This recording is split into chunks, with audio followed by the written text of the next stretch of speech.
नमस्कार मित्रों।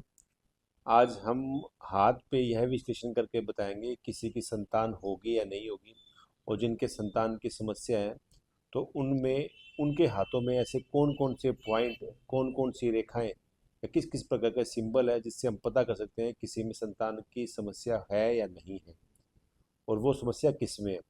कई बार हम शादी होती है तो महिलाओं को दोष देते हैं, कई पुरुषों को दोष देते हैं। तो उनके आप हाथ के करैक्टर से, हाथ के फीचर से यह जान सकते हो कि इसमें पुरुष में समस्या है, महिला में समस्या है।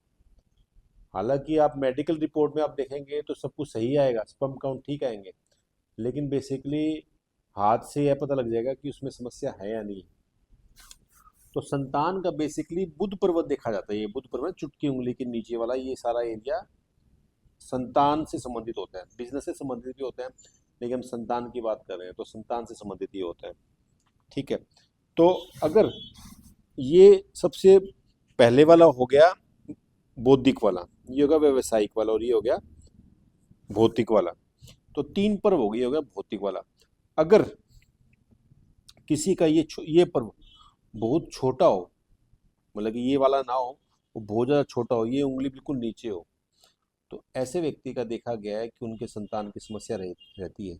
ये वाला हिस्सा बिल्कुल ही छोटा हो, मतलब एक पर्व यहाँ पर, ये पर्व है बीच में, ये होगा, ये छोटा हो, बिल्कुल नीचे की तरफ हो, तो ऐसे व्यक्ति में संतान की समस्या देखी जाती है। दूसरा, अगर किसी के ये जो नीचे वाला है ये गायब हो, ये पर्व, ये जो डिवाइडिंग लाइन है ये गायब हो, तो गायब हो और ये दोनों आपस में मिले हुए हो, तो इसका मतलब ये हो गया कि उनमें भी संतान की समस्या रहती है। अगली बात कि अगर किसी के ये तो हो रेखा और साथ में ये रेखा हो, मिली ना हो, ये रेखा मिली ना हो, तो ऐसे व्यक्ति के भी संतान की समस्या रहती है। तो पहला पॉइंट कौन सा हो गया कि ये पर्व छोटा हो, ये डिवाइडिंग लाइन बिल्कुल छोटी हो। दूसरी, अगर यहाँ पर डिवाइडिंग लाइन ना हो और सीधा मिल रहा हो बुध रेखा से, तो ऐसे व्यक्ति को समस्या होती है। और तीसरा, एक रेखा बन रही हो और पूरी तरह कंप्लीट ना हो रही हो, तो उनकी समस्या बनती है।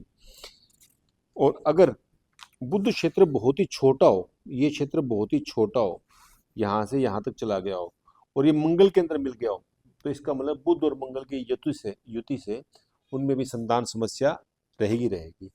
और अगला पॉइंट कि अगर किसी की ये रेखा जो विवाह रेखा होती है, विवाह रेखा पर इस प्रकार से संतान रेखा होती है, संतान रेखा के ऊपर ऐसे जाली बनी हो, ये जाली बनी हो ऐसे ऐसे वाली, तो उनमें भी हम अक्सर देखते हैं कि संतान की समस्या रहती है।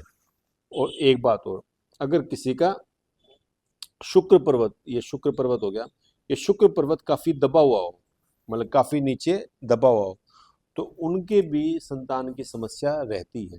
तो इनसे संबंधित उपाय क्या किया जाए। बुध पर्वत का जो स्वामी है वो है विष्णु भगवान।